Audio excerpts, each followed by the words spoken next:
많은 어르신들 또 앞에서 이렇게 사회를 맡게 되어서 이게 상당히 좀 마음이 떨립니다.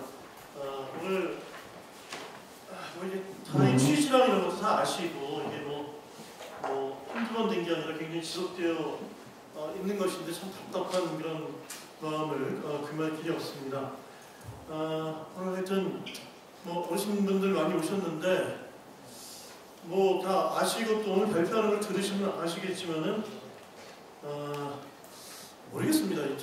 이걸 반대하는 분들은 오늘 발표하는 것에 대해서 또 어떤 반대 논리를 정확하게 댈 수 있을지 모르겠는데 오늘 발표하는 그 발표문이라든가 토론문들을 이제 좀 들으시면은 이게 상당히 이게 지금 잘못되었다, 굉장히 여러 가지로. 그래서 굉장히 이제 이거를 줬다 뺏는 게 아니라 그냥 드려야 되는 것이 이게 확실히 맞는 그런 근거들이 수없이 많은데도 불구하고 좀 이것이 안 되고 있다는 거. 그래서 이제 저희가 여기 이제 해법을 모색하는 토론회로 되어 있습니다. 그래서 이제 뭐 그냥 이게 맞으니까 제대로 해달라 이렇게 이제 얘기하기보다 이게 어떻게 이 맞는 것을 어떻게 관철을 시킬 수 있는 방법이 무엇일까에 대해서 우리가 오늘 좋은 토론회가 될 수 있으리라고 이렇게 생각합니다. 그래서 아직 뭐 토론자분들 안 오신 분들도 있고 그래가지고 이제 오시는 대로 토론자분들 따로 소개드리고 오늘 먼저 그 발제자 소개를 드리도록 하겠습니다.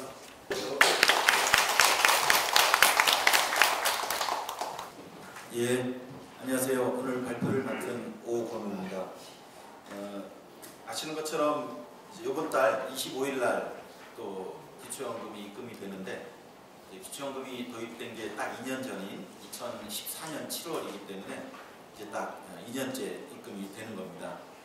그리고 아주 여러 곳에서 이 문제의 심각성이 제기되고 또 많은 국민들이 알고 있음에도 불구하고 2년째 해결되지 않고 있습니다. 방치되고 있습니다. 심각한 문제죠. 그래서 또 마침 이번 2016년에 20대 국회가 막 개원한 시점이고 또 지난 총선 때 야상당이 모두 줬다 뺏는 기초연금을 해결해야 된다고 국민들에게 약속을 했고 또 지난 선거와 달리 이번 선거 이후 야당들이 꼭 선거 때 약속한 공약만큼은 반드시 이행해야 된다 이런 또 의지가 굉장히 강합니다. 그래서 야상당의 또 힘을 믿고 또 저희 어르신들 또 이 운동을 해왔던 시민단체들 힘을 모아서 올해는 반드시 이 문제가 해결될 수 있도록 저희가 노력하고 있고 그런 일환으로 이 토론회를 마련했습니다. 아마 줬다 뺏는 기초연금의 문제점에 대해서 많이 공감하고 계시겠습니다만은 오늘 발표문은 이거에 대해서 반대하시는 분들이 계세요. 기초연금을 드린 만큼 생계급여에서 공제하는 게 맞다라고 보건복지부가 강력히 이런 논리를 펴고 지난 선거 때 저희가 새누리당에도 요청을 했습니다. 지금 2년째 이 문제가 방치되고 있으니 당신들이 특히 또 어르신들 이해한다고 지금까지 쭉 홍보해 왔으니까 이번 선거에서만큼은 줬다 뺏는 기초연금을 해결할 수 있도록 국민들에게 약속해라 라고 했는데 그리고 저희가 공식적으로 공문으로 답을 달라고 했어요. 그랬더니 그쪽이 답을 줬습니다. 해결하기 곤란하다. 그러면서 그 이유를 쭉 제시했습니다. 그래서 오늘 제 발표문은 보건복지부가 새누리당이 그리고 또 학교에서 사회복지학을 가르치시는 선생님 중에 또 몇 분들은 일부는 또 보건복지부 논리에 찬동하세요. 그래서 오늘 또 다른 토론자로 나오시는 교수님들은 또 이 문제의 심각성을 지적하시겠습니다만은 또 다른 교수님들은 또 아니다. 기초연금은 공제하는 게 맞다 이렇게 주장하시는 분들도 계십니다. 그래서 그 전에 비해서 이 줬다 뺏는 기초연금 문제를 느끼는 공감대는 더 넓어지고 있지만 사실상 그러니까 해결 능력을 지닌 의사결정권을 가지고 있는 사람들이 세력들이 아직까지는 움직이지 않고 있습니다. 그게 보건복지부고 또 새누리당이고 또 그분들한테 정책적 자문을 제공하는 학자분들이에요.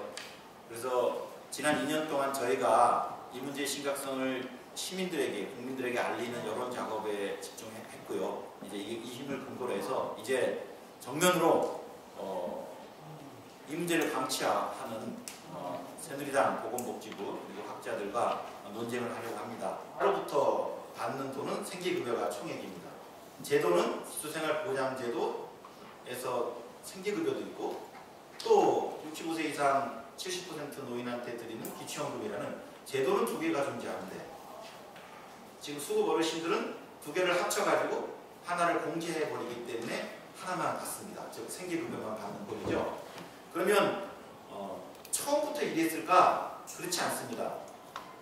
2년 전에 기초연금으로 이름이 바뀌었고 이 제도의 앞에 전신은 기초노령연금 아시죠? 그 전에 10만 원 정도 지급됐던 게 이제 20만 원으로 기초연금으로 이름이 바뀌면서 20만 원으로 올렸는데 그 기초노령연금이 도입된 게 2008년입니다. 그래서 노무현 정부 마지막 해 법이 제정되고 그 이듬해인 2008년도 이명박 정부 1년 차에 이 기초노령연금이 시행되는데요. 이게 중간에 정권이 바뀌다 보니까 업무 인수 인계 과정에서 사실 허점이 존재했고 그리고 이명박 정부에서 그 허점을 악용하게 됩니다. 2007년까지요. 즉 기초노령연금이 도입되기 전에 우리 수급 어르신들 생계급여 받으셨죠? 기초생활보장제도에 생계급여가 존재하니까 그거 받으셨어요. 그 외에 또 어르신들한테 제공하는 또 수당이 있습니다. 경로수당이라고 있습니다.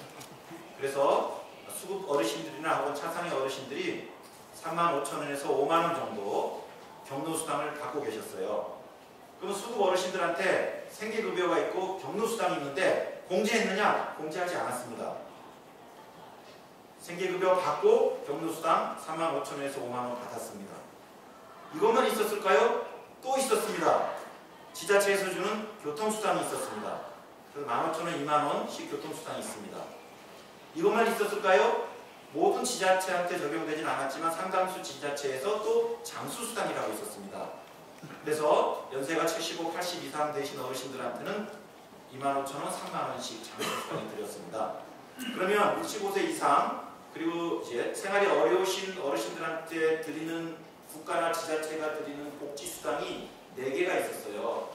생계급여, 경로수당, 경로연금, 교통수당, 장수수당. 이 4가지가 존재했는데 이 4가지를 서로 공제했느냐? 그렇지 않습니다. 4개를 다 드렸습니다. 해당하면. 이게 노무현 정부 2007년까지의 노인수당 제도의 현실입니다. 그리고 2007년도에 어떤 변화가 있었냐면 여기에 다시 기초노령연금이 추가로 도입된 거예요. 그래서 기초노령연금이 이명박 정부 1년 차인 2008년도부터 시행되는데 그 시행되는 과정 속에서 사실상 법적 근거 없이 이명박 정부의 일종의 행정적인 독단적인 행정이 이루어집니다.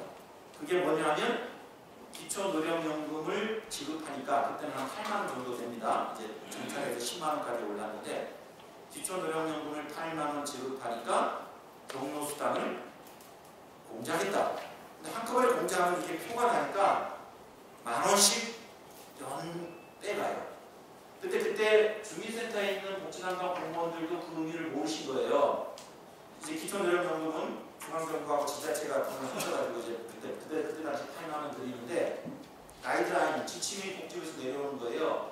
그 대신 그 전에 줬던 경로연금은 매년 10,000원씩 감해라. 왜요? 감해라는 겁니다. 그러니까 감한 거예요. 그 다음에 또 그 전에 드리고 있던 교통수당, 장수수당도 해제해라. 해제하지 않으면 불이익 주겠다. 이런 가이드라인이 나온 겁니다. 그러니까 주민센터에서 이제 2008년, 9년부터 10,000원씩 빼가고 교통수당, 장수수당을 없애갔는데 이건 아무런 법적 근거가 없습니다. 왜냐하면 장수수당이나 교통수당은 지자체 조례에 의거해서 지자체 지방의회가 스스로 결정해서 주는 거예요. 기초노령연금은 중앙정부가 결정해서 주는 거기 때문에 의사결정자도 다르고 집행 주체도 다르고 재원도 다릅니다.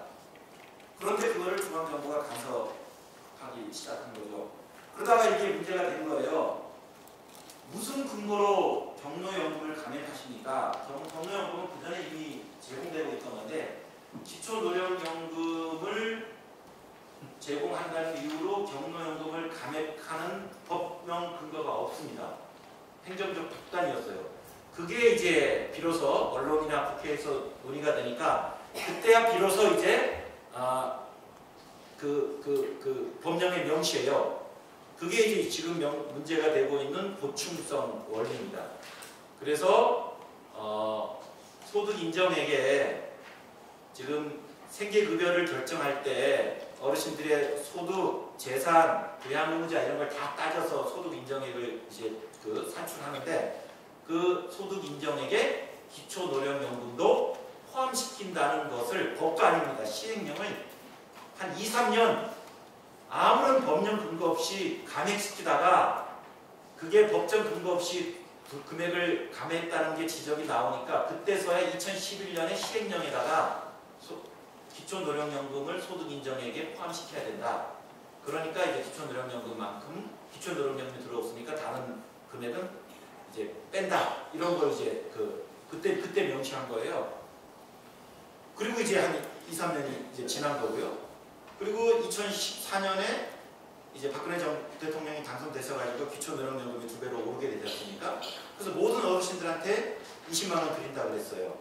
그러면 이제 두 가지 논점이 있는데 하나는 10만 원을 20만 원으로 금액을 올리는 거. 모든 노인한테 드리진 않았지만 70% 노인한테 20만 원으로 올렸죠. 그거는 이제 애초 약속대로 됐어요. 근데 또 하나 문제가 그러면 이명박 정부 때 기초노령연금을 준다고 그래서 경로연금도 없애고 또 기초노령연금도 없애는 일이 벌어졌는데 이건 어떻게 되는 거냐? 이게 굉장히 궁금했어요. 그래서 이제 이명박 정부 말기에는 생계급여를 받았더라도 기초노령연금만큼이 다 공개돼 버립니다. 그런 일이 그때 이제 이미 벌어지고 있었는데 그러면 박근혜 대통령이 20만 원을 다 드린다고 그랬는데 20만 원으로 올리면 또 20만 원 공개되는 건가? 당연히 이 질문이 생기죠. 그래서 그 기초연금법이 제정된 게 재작년 2014년인데 이 법을 제정하면서 보건복지부가 아직 과장님이 안 오셨는데 그때 보도자료를 냅니다. 우리 정부에서 도입하려는 기초연금은 기초생활수급 어르신들한테 확실하게 20만 원을 보장하겠다 라는 걸 그때 보도자료를 내요. 그래서 저는 그냥 좀 논란을 회피하기 위해서 이렇게 내는 건가 이렇게 의심을 했는데 최종 법안에도 명시가 됩니다. 왜냐하면 그 전에 기초노령연금은 그 70% 어르신들한테 똑같이 8만 원, 10만 원 드리는 거기 때문에 법에 감액 조항이 없어요. 근데 이번 기초연금은 좀 복잡합니다. 국민연금하고 이렇게 연동해가지고 국민연금에 오래 가입하면 금액이 감액되는 그런 제도예요. 그러다 보니까 이 기초연금에는 그 전에 기초노령연금법에는 없는 새로운 조항이 하나 들어갑니다. 그게 감액조항이에요. 국민연금 오래 가입하면 기초연금을 덜 받게 하는 감액조항이 있는데 물론 이건 수급 어르신들한테 해당되지 않아요.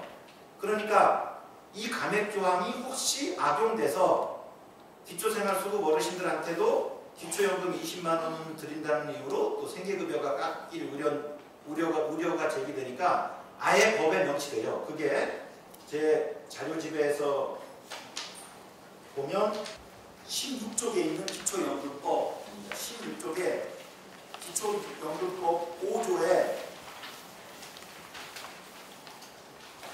이게 기초연금을 어떻게 결정하냐라는 조항인데 그 조항 6항에 이런 게 있습니다.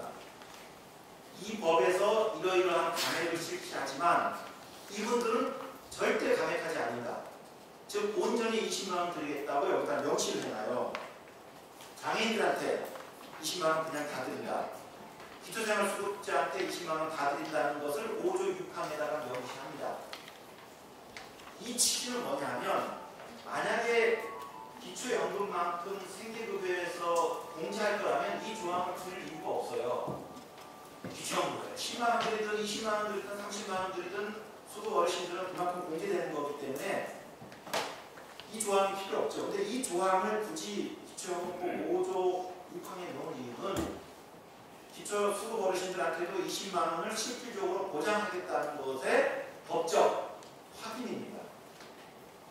따라서 기초연금법은 완벽해요.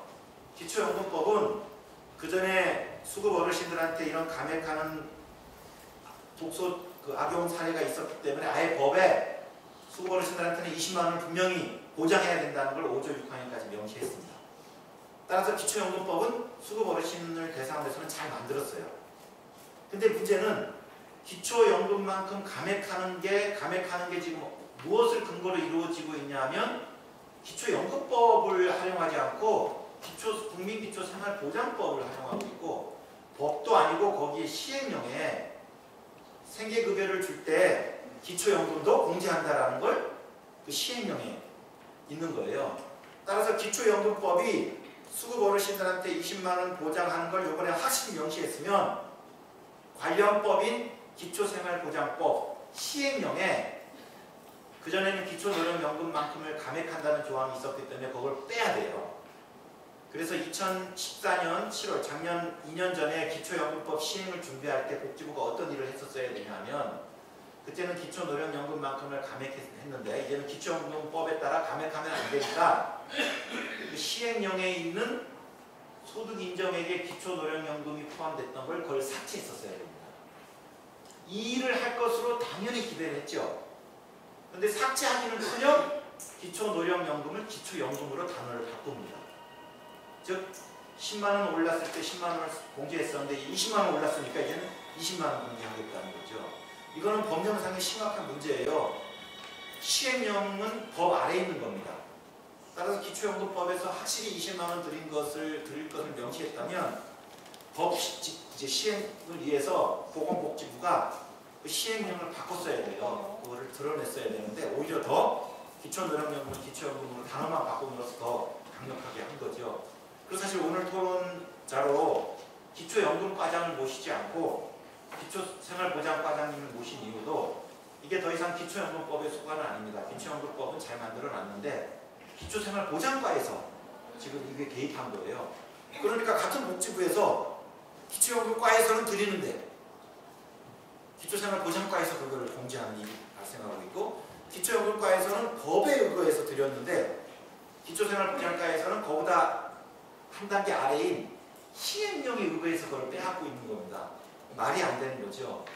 그래서 사실 이 질문을 우리 과장님한테 꼭 드리고 싶습니다.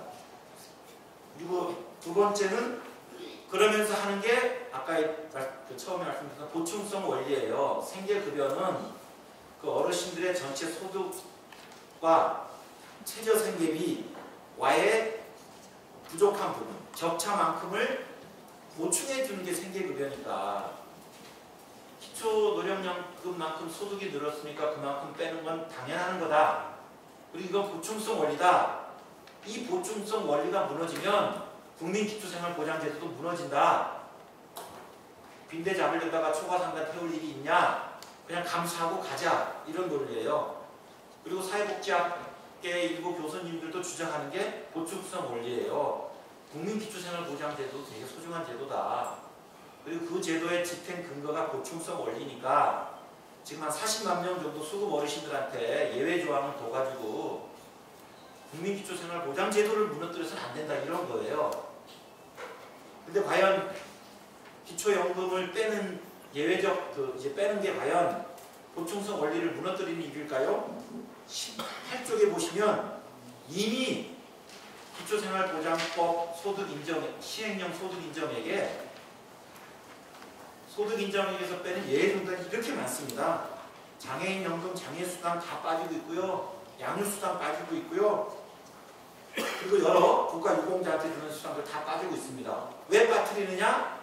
일반적인 생계급여와 원리와 달리 이 수당은 보충성 원리가 적용되지 않고 그분들의 특수한 요건에 해당되는 거니까 별도로 드려야 된다는 거예요.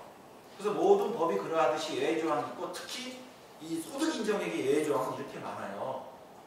장애인분들은 또 장애수당은 그건 공제하면 안 되지. 양육수당은 공제하면 안 되지. 그러한 기초하에 또 65세 이상의 어르신들한테만 드리는 게 기초연금이니까. 그러니까 이것도 따로 공제하지 않도록 하면 돼요. 즉 기초연금을 별도로 드리더라도 현재 국민기초생활보장제도의 보충성 원리가 무너지지 않습니다. 근데 사실 그걸 드리기 싫으니까 보충성 원리를 핑계로 들 뿐이지 그렇게 한다고 해서 보충성 원리가 무너지지 않습니다. 이미 여러 그 대상별 특수성에 따라 예외 조항들이 많이 존재합니다. 즉 이미 기초연금이 존재하고 나서 생계급여가 도입됐다면 그때는 이 보충성 원리가 작동할 수 있는데 지금 뭐냐면 이미 기초생활보장제도가 도입되고 이미 생계급여를 받고 계신 거잖아요. 그런데 생계급여가 이미 그 운영되고 있는 상황에서 사후적으로 기초연금이 도입되고 있는데 사후적으로 70% 어르신들한테 기초연금을 드리는 제도가 도입됐는데 수급 어르신들한테만 생계급여를 받고 있으니까 그만큼을 공제 안 했다는 건 그거는 어긋나는 거죠. 그리고 네 번째는 100번 양보해서 보충성 원리를 그래 적용시켜보자. 최저생계비의 부족한 만큼을만 이제 생계급여를 주자. 그런데 사실 오늘 그 과장님 회의 참석 못하시는 늦게 오신 이유가 중앙생활보장위원회 회의가 지금 복지부에서 열리고 있는 굉장히 중요한 회의예요. 거기서 지금 이름은 바꿨습니다만 옛날에 최저생계비 금액이 결정됩니다. 아마 오늘 결정된 금액은 예상컨대는 우리가 그 평균 가계소득의 딱 중간에 해당되는 사람을 중위소득이라고 그러는데 그 중위소득의 29% 수준의 금액으로 결정될 것으로 지금 알려져 있어요. 그러면 이제 1인 가구로 치면 60몇만 원이 되겠죠. 이제 그것이 결정되는 회의입니다. 그러면 따라서 우리가 생계급여를 정할 때 자신의 소득 인정액은 이미 정해져 있지 않습니까? 내가 소득이 얼마고 재산이 얼마니까 저는 30만 원 소득 인정액이 정해지는데 그 최저생계비 기준이 어떻게 정해지는 거에 따라 제 생계급여가 막 달라져요. 그러니까 제 소득 인정액은 30만 원인데 최저생계비가 60만 원으로 정해지면 30만 원을 받게 될 것이고 만약 이게 100만 원으로 정해지면 70만 원을 받게 되겠죠. 따라서 그 최저생계비 그 기준 금액이 되게 중요합니다. 용어는 지금 바뀌었어요. 중위소득 기준으로 바뀌었는데 과연 이 최저생계비 기준액이 우리나라의 금액이 과연 이게 적절한가의 문제예요. 국민기초생활보장제도가 처음으로 도입됐을 때 2000년입니다. 2000년에 그 최저생계비 기준이 어느 정도였냐면요.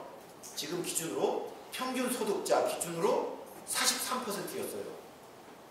그러니까 우리 평균 소득자의 한 43% 수준에서 최저생계비가 정해졌습니다. 그래서 그만큼을 채워줬었어요. 그리고 지금 16년이 지나고 나서 어떤 일이 벌어지고 있느냐? 최저생계비 기준이 계속 떨어진 거예요. 평균 소득자 기준으로. 그래서 지금 29%까지 29%에 정해겠다는 거예요. 만약에 처음에 국민기초생활보장제도가 도입될 때 최저생계비가 43% 수준이었으니까 평균 소득자의 중위소득자의 지금은 29%밖에 안 되는 거예요. 만약에 최저생계비를 그럼 올려라. 최저생계비를 올리면 생계급여 20만 원이 30만 원이 50만 원, 80만 원도 올릴 수 있는 겁니다.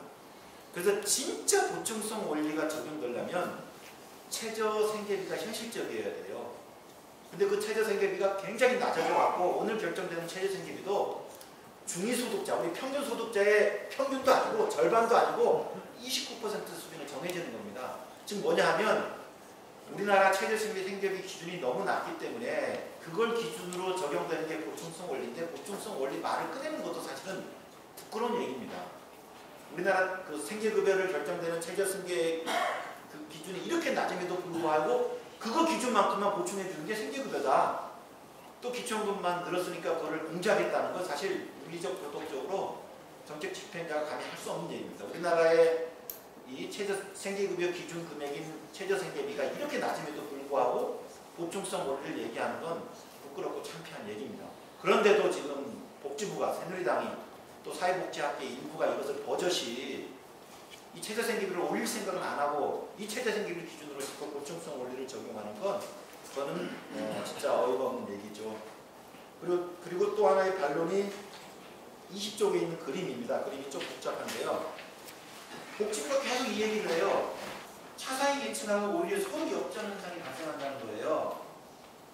그래서 뭐 앞에 그 표 3이라는 막 표도 제시하는데 기초연금 제공하게 되면 수급자들은 또 20만 원이 늘었는데 차상위 계층들은 차상위 수급 노인들은 오히려 더 늘기 때문에 오히려 소득 역전 현상이 발생한다 이런 얘기가 나와요. 근데 이거는 사실 이 기초생활보장제도를 충분히 알지 못하는 사람들을 호도하는 논리입니다. 근데 이걸 버젓이 보건복지부가 언론에 유포해요. 논리는 이런 겁니다. 우리가 소득 인정액을 따질 때는 사실 저는 소득이 없어요.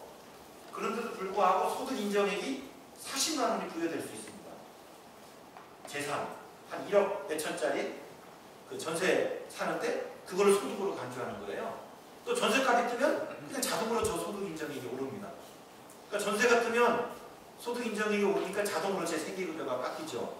지금 수급 어르신들이 생계급여 금액이 매년 바뀌는데 잘 이게 복잡하죠. 하나의 원리가 전세금이 한 1, 2천 오르면요 생계급여가 깎이는 일이 발생해 버리는 겁니다. 전세금이 오르면 당신 재산이 올랐어. 재산이 많았다고 하고 그만큼 소득 인정액을 밀리는 거죠. 또 자식으로부터 지금 용돈을 받고 있지 못함에도 저기 어떤 자식이 있고 사이가 있고 며느리가 소득행위를 하고 있으면 또 그만큼을 소득이 있는 것으로 간주해버려요. 이게 소득 인정액의 문제점입니다. 허구적 소득입니다. 실제 현금 소득은 없지만 재산이 있다는 이유로 부양 의무자가 있다는 이유로 소득이 잡히는 거예요. 그런데 차상위 계층 중에 소득은 별로 없는데 뭐 재산하고 부양 의무자 때문에 탈락하신 분들이 많아요. 그러니까 이분들은 실제 소득은 없는데 소득 인정액은 많죠. 재산하고 차상위 많은 건 아니지만 제가 간신히 넘겨버려서 생계급여를 내서 탈락됩니다. 근데 수급 어르신 중에서는 부양 의무자도 없어요. 재산도 없어요. 근데 현금 소득은 30만 원 있어요. 그래도 재산하고 부양 의무자에 따른 소득 인정액이 없으니까 생계수급자가 되죠. 그러니까 현금 소득만 따지면 어떤 어르신들은 현금 소득이 30만 원이 있는데 생계수급자가 되고 어떤 어르신들은 현금 소득이 없는데도 재산하고 부양 의무자 때문에 수급에서 탈락하는 경우가 발생합니다. 그러니까 오히려 나는 소득이 없는데도 수급자가 안 된다 이런 이제 그 형평성 논란이 생기고 당연히 형평성 문제가 생겨요. 근데 이 문제는 왜 발생하냐면 재산에다가 과도하게 소득 인정액을 매기기 때문이에요. 사실 부모 부양도 제대로 못하는데 부양 의무자가 있다는 이유로 소득을 매기기 때문이에요. 따라서 지금 현금 소득만 보면 수급자하고 차상위 계층 어르신들의 일부에 현금 소득의 역전 현상이 발생하는데 그 역전 현상은 기초연금과 전혀 무관한 겁니다. 현행 기초생활보장제도의 독도 조항인 재산의 소득 인정, 부양 의무자의 소득 인정 때문에 발생한 거예요. 이미 역전 현상이 발생하고 있습니다. 근데 그거를 지금 국민기초생활보장제도가 워낙 엉터리다 보니까 역전 현상이 발생하는데 기초연금이 도입하니까 그게 발생하는 것처럼 악용하는 거예요.